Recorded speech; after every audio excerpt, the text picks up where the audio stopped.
Excellencies, ladies and gentlemen, thank you all very much for joining us for this very special session with a very special guest who has had a very long day today but still found time to come here and talk to us all about lots of things. So thank you all, and thanks especially to the Honourable Minister of Foreign Affairs of Canada, Her Excellency Anita Anand. It has been a long day for her and for all of us who have watched India-Canada ties and the dynamism that we saw today reflects across sectors, it reflects across geographies, it reflects across the groups, the demographies that are now present in this room. In this context, it's delightful to be able to welcome her to talk about strengthening economic diplomacy in a rebalancing world, at a time when the world around us is rebalancing, if you will, in real time. It is very difficult to talk in detail about the bio that I have with me, but suffice it to say that the minister wears a lot of hats.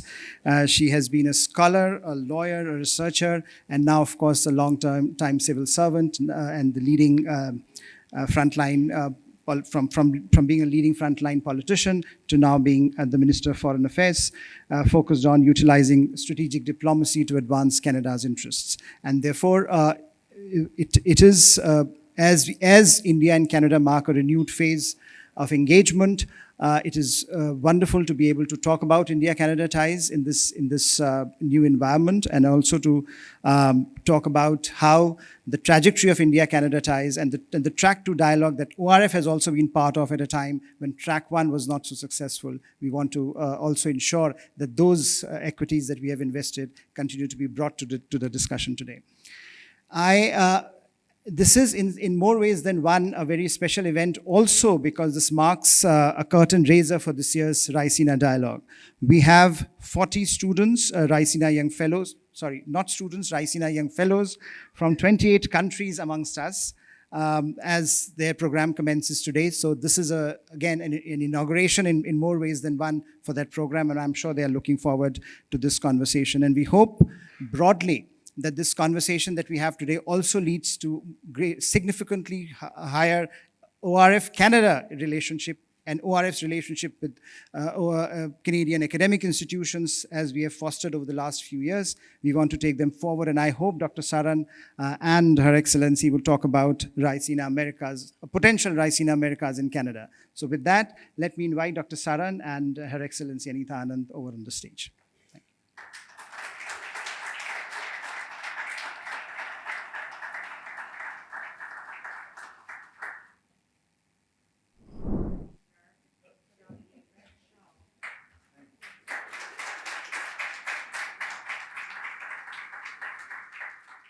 Thank you, Harsh. Thank you, Madam Minister, for being with us this afternoon. I thought maybe just to get it started, I can just ask you, how was your visit and what are you taking away from this visit? First of all, let me say hello. Hello, everyone. Thank you so much for taking the time to come to this conversation.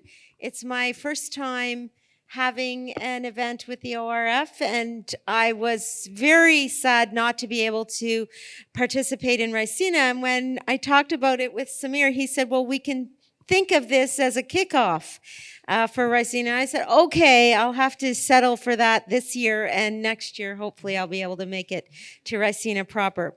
That's the first point I wanted to thank you. The second thing is I spent 22 years as a law professor at the University of Toronto. I taught at Yale and Cambridge and Queen's. And all of that makes me appreciate even more the 40 young Raisina Fellows. So maybe we could give them a hand and really appreciate their presence. Can you raise your hands, the young fellows? Raise your hands if you're a Raisina Fellow. Amazing. Keep going. This is going to be a great learning experience, and you will continue to make great contributions in whatever field you ultimately choose with all of this work you're doing at this stage in your life. So let's get back to the question. How is the visit? What are you taking back from India? Well, so I have to go into the topic a little bit by setting up today's visit between Prime Minister Carney and Prime Minister Modi. We are in a geopolitical situation that calls for countries to ensure they're cooperating and coordinating along a variety of axes. Indeed, this was the gist of Prime Minister Carney's Davos speech, in which he said that the global trading order is completely rewired, and indeed the geopolitical environment has ruptured. There's some debate about whether it's been a rupture or transformation, but suffice this to say that the global strategic environment is sufficiently different that Canada and a number of other countries are looking to diversify their trading relationships and align ourselves more closely with partners in a variety of areas. So this is the thinking that has driven Canadian foreign policy for the last year. And in particular, I and Prime Minister Carney have been working very hard to build those alliances, to ensure we're cooperating. And so you might say, well, what about the multilateral rules-based order? Well, the multilateral rules-based order is still very important. We're not throwing those alliances out the window. NATO, the United Nations, these fundamental organizations around which we do cooperate continue to be important, but now you are seeing additional alliances and relationships come to the fore because we must be pragmatists. Not only principled, adhering to the principles of international law and the rules-based order, like territorial integrity and state sovereignty, those are fundamental principles, but Canada has signed at least 12 trade agreements in the last 6 months over 4 continents because we are also pragmatists. And that's what brings us to India, this pragmatism, this need to ensure that we are building the Canada-India relationship along a number of axes. And I'm sure we'll have a chance to talk about the joint statement that the Prime Minister's issued today. Madam Minister, can I ask you a slightly obvious question?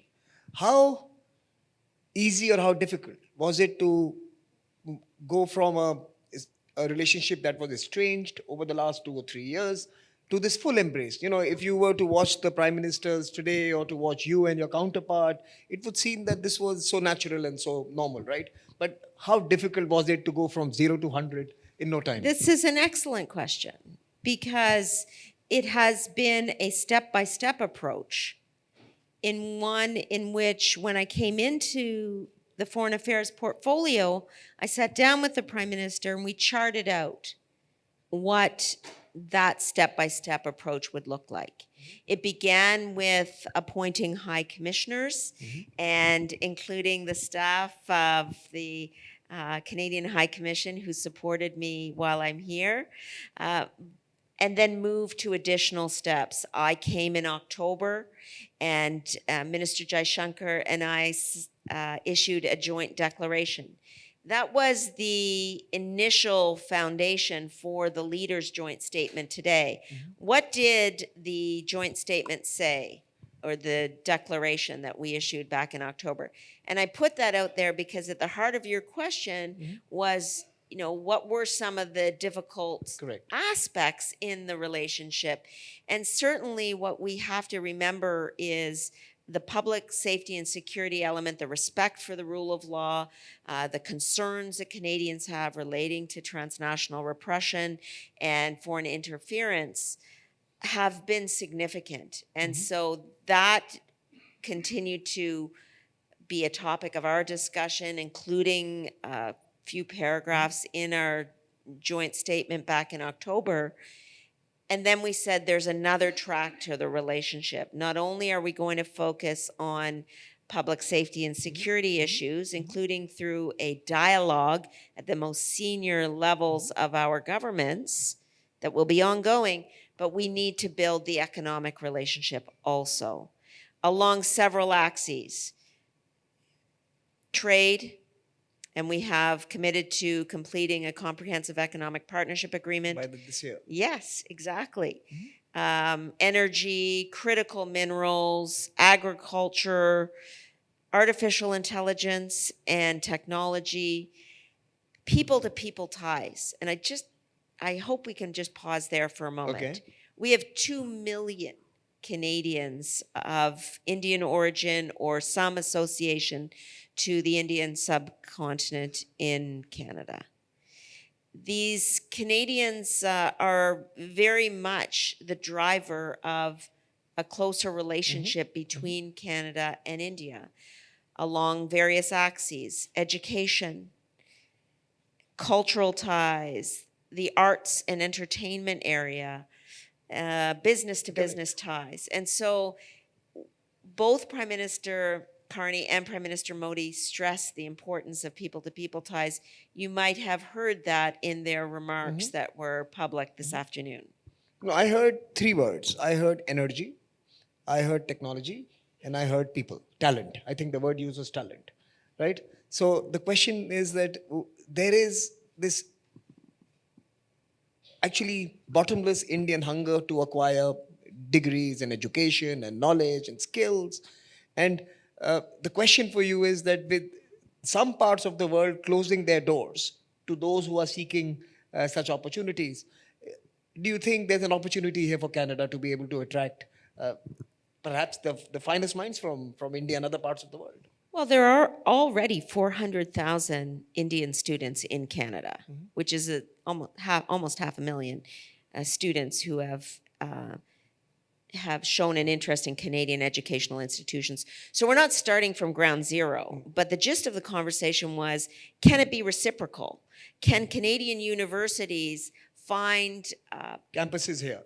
or some sort of educational input in India so that it becomes more reciprocal, more two-way?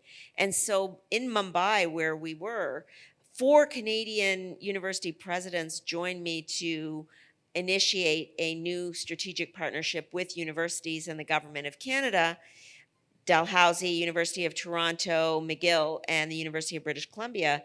This is following on from 20 university presidents coming just 2 weeks ago. This is all to say that there is a hunger in the educational sector for greater interaction. And so when you say talent, it's not only at the university and polytechnic and college level, but that's the pipeline that will feed the technology sector, the health sector, critical minerals, and growth economically in all those areas.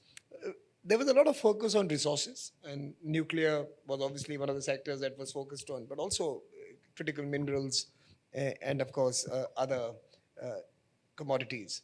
How is that going to play out in the next 3 to 5 years in your assessment? What are the next 3 to 5 years? Another great question. Amazing. So the company called Cameco has been negotiating a uranium agreement with the government of India over the last few years. And today it was announced that India will purchase $2.6 billion worth of civil use uranium for its nuclear sector here. That is an example of the breadth of the Canadian competitive advantage in the area of critical minerals. Second point I'll make is at the G7, the leaders agreed to a buyer's club for critical minerals to ensure that countries can actually have more stability in the critical mineral supply chain. You'll remember that Prime Minister Modi was invited to Kananaskis, Alberta in June of last year and very much supported the work that the G7 countries were doing in the area of critical minerals. So in the joint statement, you do see greater intention to cooperate in terms of critical minerals.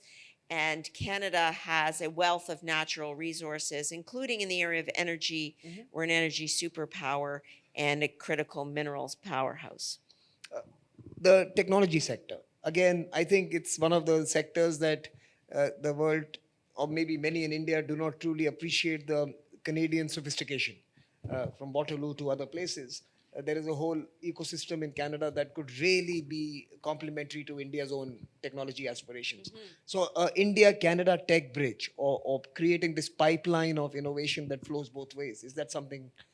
Well, exactly. There's a clear recognition in the results of the Leaders Summit, if you will, that technology and innovation are central drivers of economic growth. And we know this, India just hosted the AI Summit. And Prime Minister Modi and Prime Minister Carney both have strong interest in cooperating along these axes. And they discuss the urgency and the mutual benefit of strategic partnership, not only on AI and technology, but also in space, space cooperation, not just in the public, but also in the private sector. So there's ambitious implementation under execution to operationalize joint projects in these areas. This is super exciting, and we can't forget digital and AI cooperation in the MOU that the leaders of India, Australia, and Canada signed at the G20. We call it the ACITI. That's the cooperation agreement on innovation and technology, and you're going to see a lot more coming out on that as well. I really want to double down on this particular, interesting development, which is the plurilateral, the India, Australia, Canada trilateral. Let me just ask you as a hypothetical question. Our foreign minister has spoken about a G-2 world, that there is a world where the rest of the world has to talk amongst itself and come up with solutions, frameworks, and of course take responsibility as well. We've had Prime Minister Carney speak about the same in a different way at Davos, where he actually mentioned about the others having to take responsibility in building some of the frameworks for the future. In that sense, do you think there is merit in creating this new minilateral engagement amongst the rest of the world? And do you think there's a role for, say, something like a Commonwealth in a new avatar, without the baggage of what is common, and more about the wealth creation and value creation that we can do as countries together? So I'm so glad you brought this back to the Prime Minister's speech at Davos, which I'm now referring to as the Carney Doctrine. And the Carney Doctrine essentially says that pragmatism requires us to identify particular areas, sectors, where cooperation will yield benefits, not simply multilaterally, but for our domestic economies, respectively. And so is the case with the ACITI, with India, Canada, and Australia.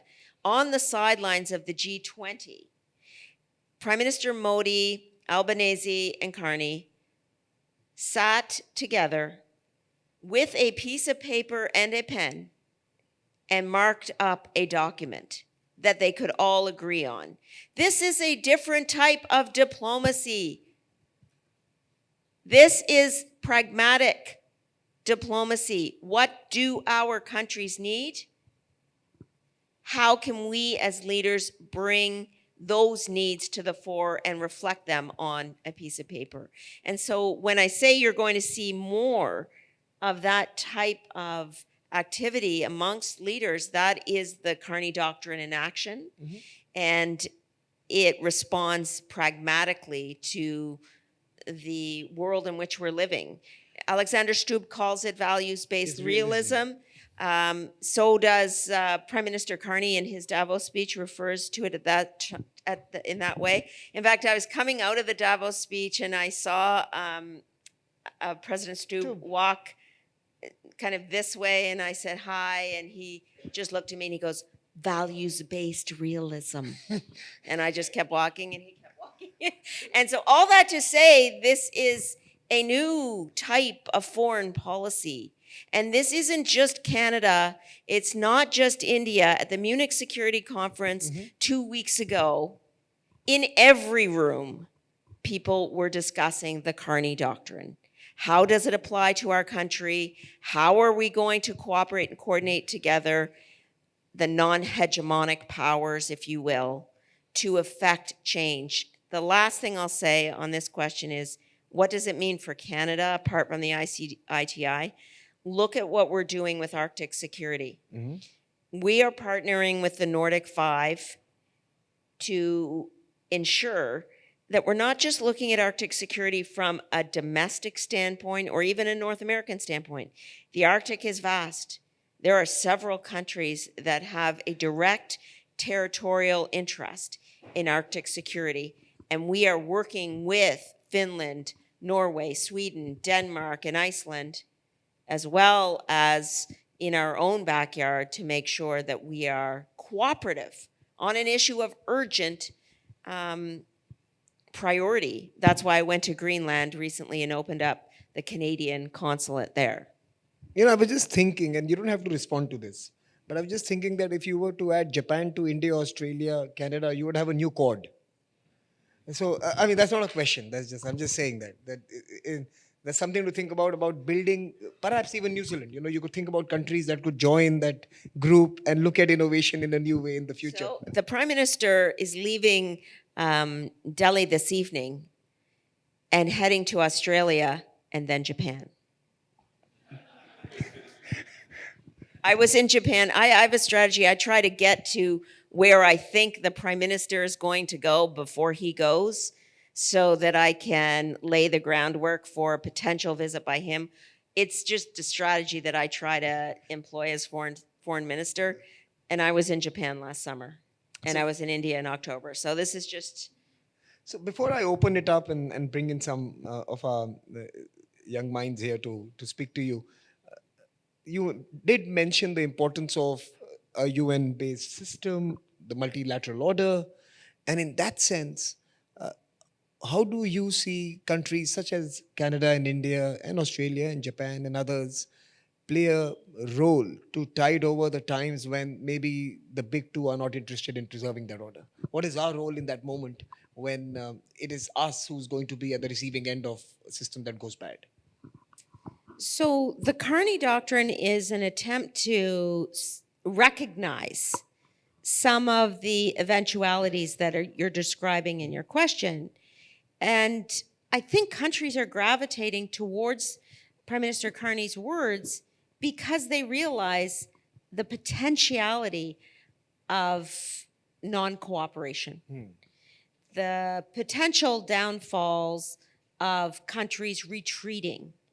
And so when Prime Minister Carney says, you know, take the sign down from the window, following the analogy from Václav Havel, he's really saying, let's call a spade, realize that pragmatism is necessary as the global economic order realigns, and then work together as non-hegemonic powers. One of the issues, though, that no doubt exists is within countries that don't see themselves as middle powers and want to occupy a different space than the middle powers themselves. And I would say to that pragmatism will rule the day. At the end of the day, we need to leverage our competitive advantages, and we need to cooperate where we can. That's an important point, because many in India may not visualize themselves as being middle powers. They might see themselves as powers in transition, you know, moving from a certain state to a different state. And I think middle powers may be a... So, and it's, middle powers is somewhat of an outdated term, if you will. I like to refer to like-minded countries, especially when we talk about pragmatism, because you're going to be addressing these issues on a case-by-case basis, pragmatically. And so when you do that, you're dealing with a So like-minded we are country. responsive powers. I think that was another term that the Carney doctrine used, responsive powers. Exactly. And I think that's something we can work And with. responsible. And responsible powers. I have an idea. Since you are planning a FTA by the end of the year, do you think we can do a Ricina in Canada end of the year and maybe celebrate the FTA? Well, if I could just, a slight clarification before I respond. We made a distinct decision that this would be a comprehensive economic partnership agreement as Okay. opposed to an FTA. FTA. So to accomplish the CEPA in now less than a year is ambitious. But both leaders are ambitious, as you know, and we have already appointed the trade negotiator. In terms of your question, come to Canada. We would love to have you there, and I would love to participate in a Ricina element should you decide to go that route. Wonderful. We are getting there. The competition is CEPA comes first or Ricina comes first.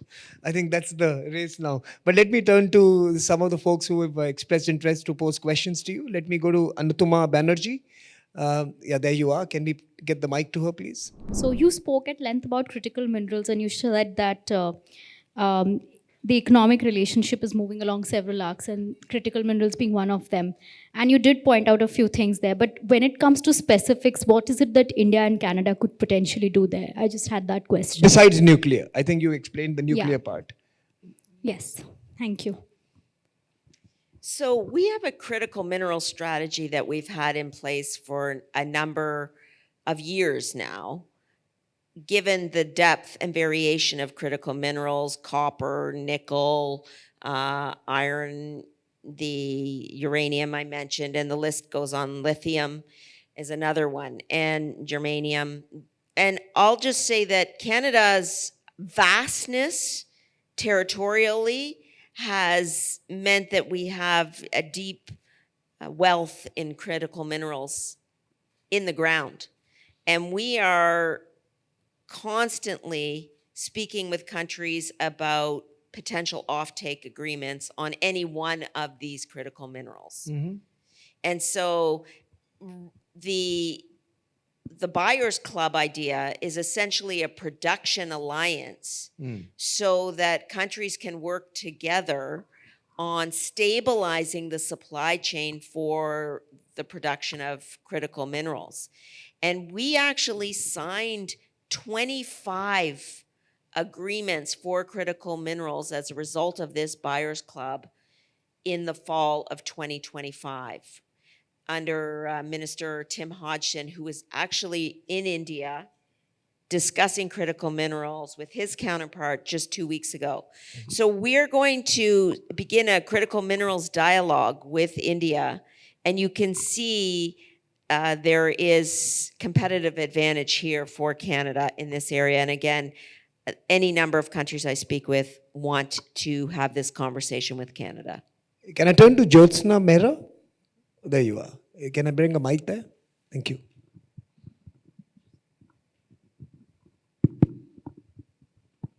Minister, congratulations on the successful visit.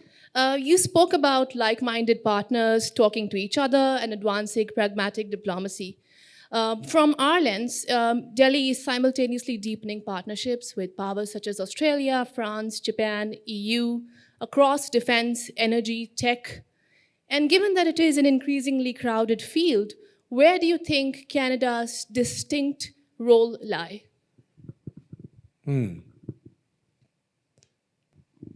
Did you discuss defense at all? Defense and security as a strategic in Yes, there's also going to be a defense dialogue that begins. And indeed, that stretches back to our Indo-Pacific strategy, where we contemplated naval engagements and visits to the port of India, ports in India. So we have a Lieutenant General coming down from Canada for the Ricina dialogue. Who's that? I think he's the chief representative of your chief of defense staff. Okay. So Jenny he- Carney. That's right. He's That's coming her down. name. But the CDS is Jenny. So No, anyway, no, I'm talking about her her representative. representative. Okay. Anyway, back to the question, which was about like-minded countries, and in particular, what's Her question was, it is a crowded field. What Crowded does field. Canada bring that is unique, different right, to the table? So the Prime Minister will continually say, and it's accurate, that we are an energy superpower. And let me just dig a little deeper on energy. LNG is extremely hot. People, countries all over the world are looking to purchase more LNG. Canada is one of the key producers and shippers of LNG, in fact, and the first shipment of LNG left Canada's Westport in Vancouver in June 2025. As we move into this world of like-mindeds cooperating, we are seeing countries ask Canada for the purchase of our LNG. That's just one example. We are also, when you talk about energy superpower, we're also have expertise in clean and conventional energy. And so whether we are talking about wind power or solar power or even SMRs, we can have that conversation about clean and conventional. The government of Canada built a pipeline from Alberta to Canada's west coast. It costed, over $30 billion, but oil is flowing to Canada's west coast. In terms of nuclear, we are developing the first small modular reactor in Darlington, Ontario. We've just designated that as a national project for Canada. So any number of countries I talk to want to talk SMRs and they want to talk LNG. No, I think the point is well made. Energy and resources superpower, and I think we need more of Canada in our lives. Now, let me turn to Mustafa. Where is Mustafa? Can I see? Oh, there you are. There's the mic. Good evening, Her Excellency. So my question is basically like you're saying, the Canada has signed a lot of trade deals recently.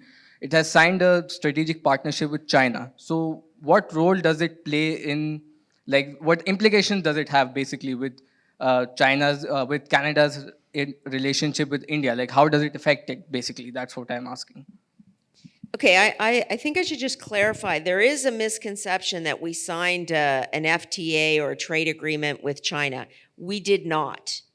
Our trip to China was resulted in the resolution of certain trade frictions with China. And in particular, an agreement relating to the tariffs that were placed on Canadian agricultural products like canola and seafood products and certain meats. So this is, it was a very much limited in scope.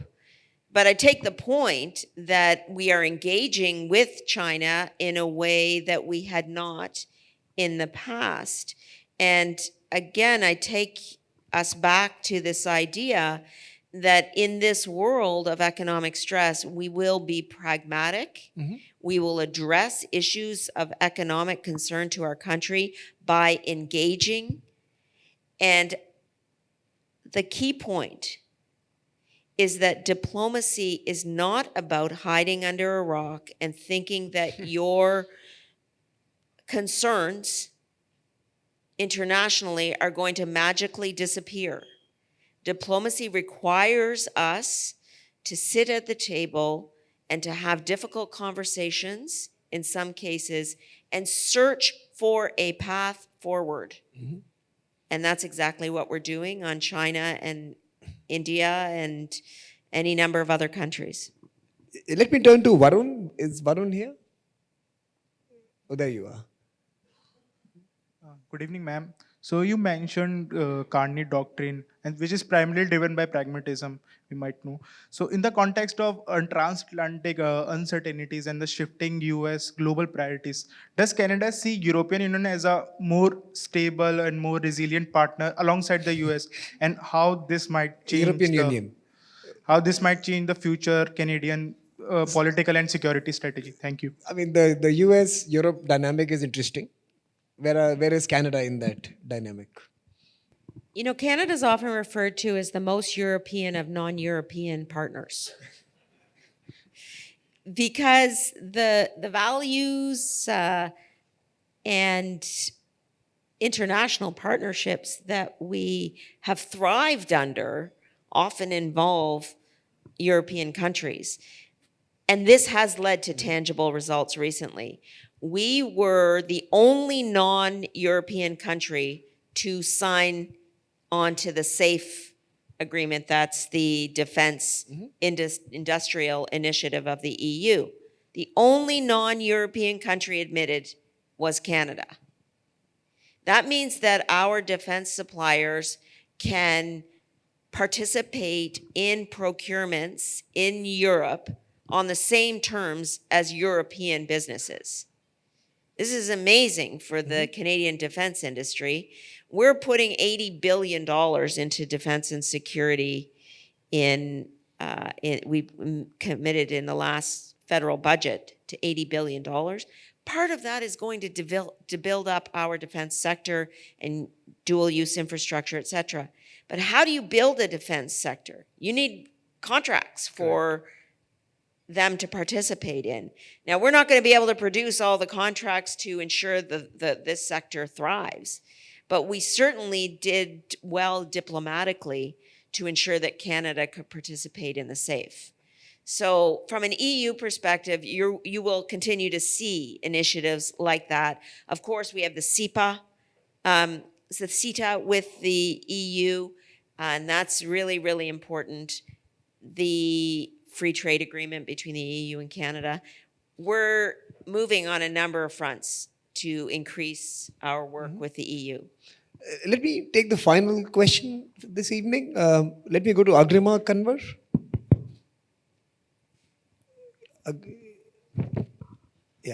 Good evening, ma'am. Thank you so much for taking out the time and for your lovely insights.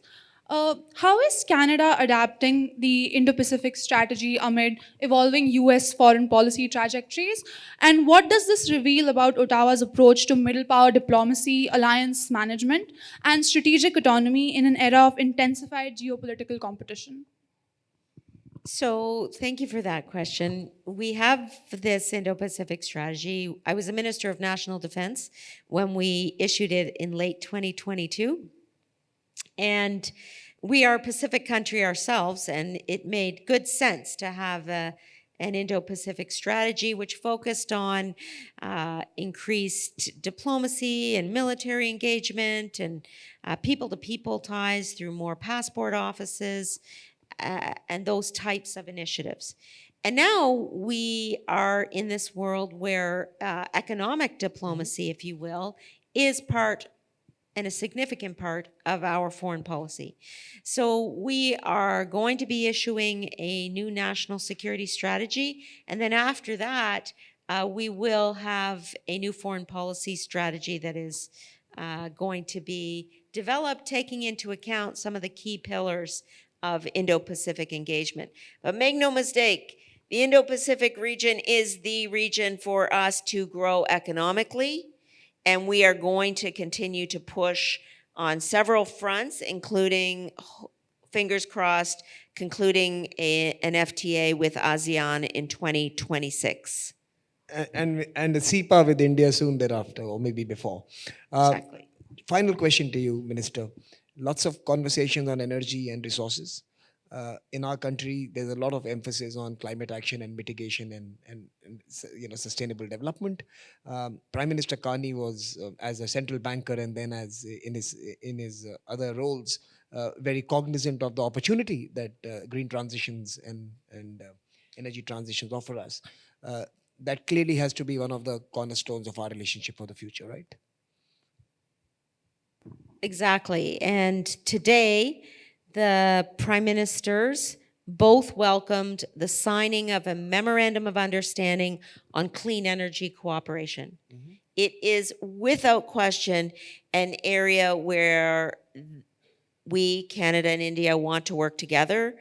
And this MOU is going to establish a comprehensive institutional framework to advance bilateral cooperation on solar, on wind, on bioenergy, on small hydro, on energy storage, and on capacity building. So you're exactly right. this is an area that both countries want to push on. We both have something to bring to the table, and we want to accelerate the energy transition through information exchange and through joint investment opportunities. So it's win-win.